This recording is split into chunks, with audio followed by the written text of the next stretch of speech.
Travel Cambodia with me unplugged. No internet, no data, no planning. We're taking it back to old school backpacking. Today is day 12 and we're exploring Bokor National Park. Good morning. We have a super busy day today, but first things first is breakfast. But the best part of breakfast was Valentina. I haven't had this hot sauce in so long and it's my favorite. Breakfast was delicious and now it's time to go hop on the bike.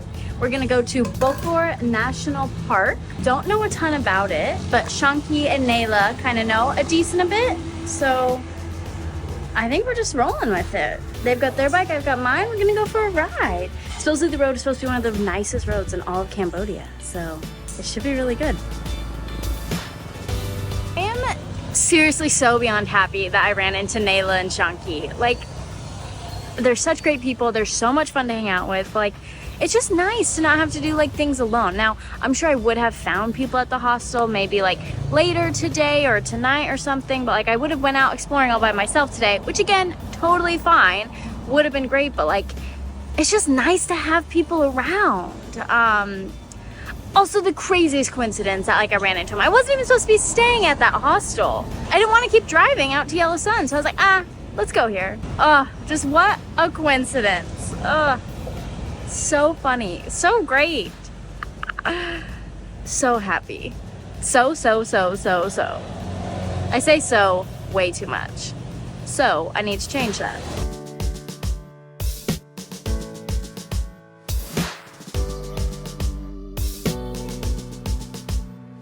Alrighty, first stop is this deity right back here behind me with this incredible view.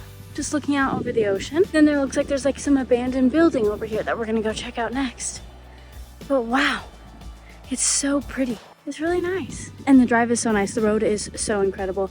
Also, my favorite part, I think, is the fact that like the temperature has dropped significantly. So like instead of it feeling like a hot hair blow dryer constantly on you, it's actually like a nice cool breeze. And I guess fun fact, I just found out right now all of Southeast Asia is going through a massive heat wave. So that's good. That massive island right there is Phu Quoc. And Phu Quoc is a Vietnamese island, and I was actually there last year. So if you want, you can go check out my entire video on Phu Quoc right here. It's a pretty interesting island. I really enjoyed it there.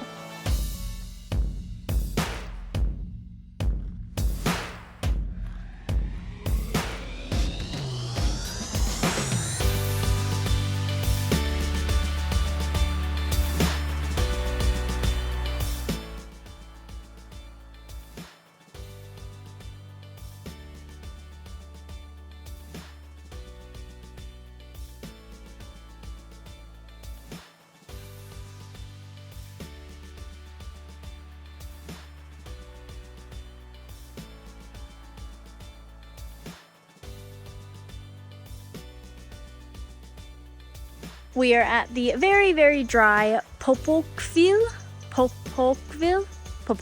waterfall. Either way, I think during the rainy season, I mean, I know for a fact it would be, this waterfall would be massive.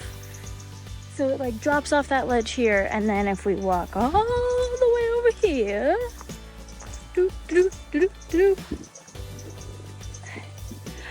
we go off this ledge right here. Ugh.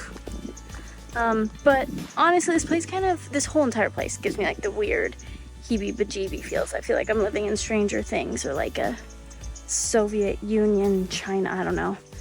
But anyways, I feel like this waterfall is somehow man-made. I realize it's not, but the way these rocks are like cut and layered, it looks so strange, so funky. There's something funny happening here. Not actually, but...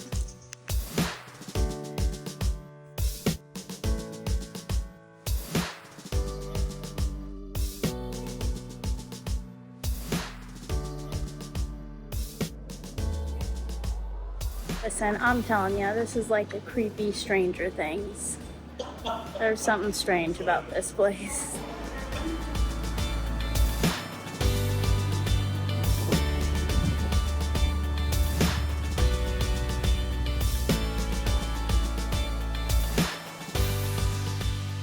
Okay, so in the last clip, I was kind of rambling on about like Stranger Things, Soviet Union. I realized that didn't make that much sense.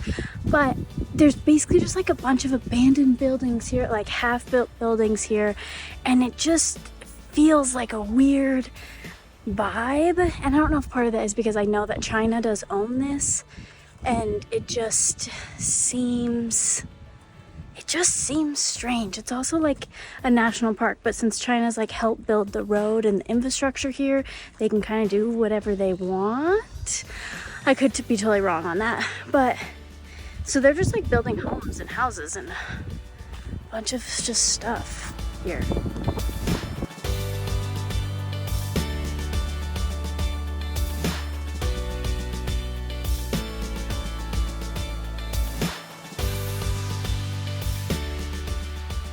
The pagodas here are like Chinese pagodas, and so the statues are in representation of that, which I haven't, obviously never been to China, so never seen anything like it, but it's very different than like the Wats in Thailand or Cambodia that I've seen.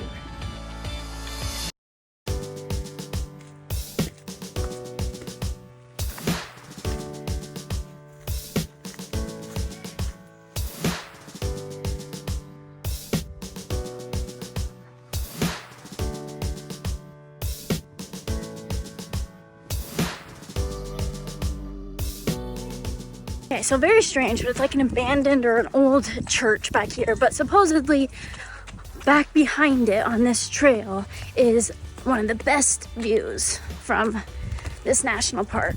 But we are running because I'm really sunburnt, because I'm a silly person and was just like, I've got enough of a base tan on now, I don't need to put sunscreen on, and I'm wearing a t-shirt with like, you know, so I was like, oh, it's fine. Nope. You ready to see this farmer's tan? Kapow! Look at that.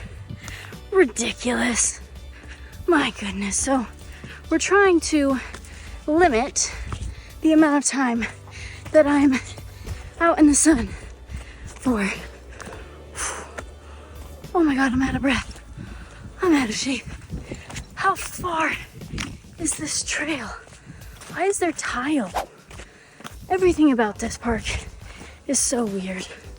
The fact that it's even called National Park is weird. Okay, pretty view. Now time to get back into the shade. This sunburn's a bit rough. Fingers crossed it's a tan by tomorrow, but we're not happy about this. Time to get back on the bike now for an hour. And hopefully, I don't know what to say.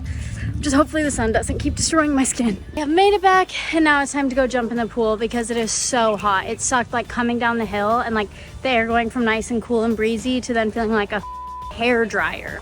Okay, so it's happy hour at the pool, and if you do rock, paper, scissors, you can get a 2-for-1 drink.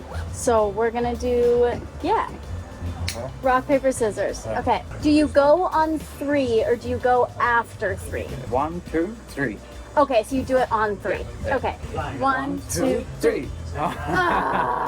Dang it. Okay, so I only get 1 drink. Okay. And you wanna know what's funny is I actually knew to do something different, and I did the wrong thing. Oh, stupid Maddie. Stop it. Thank you. How much is it? 10,000. Okay, perfect.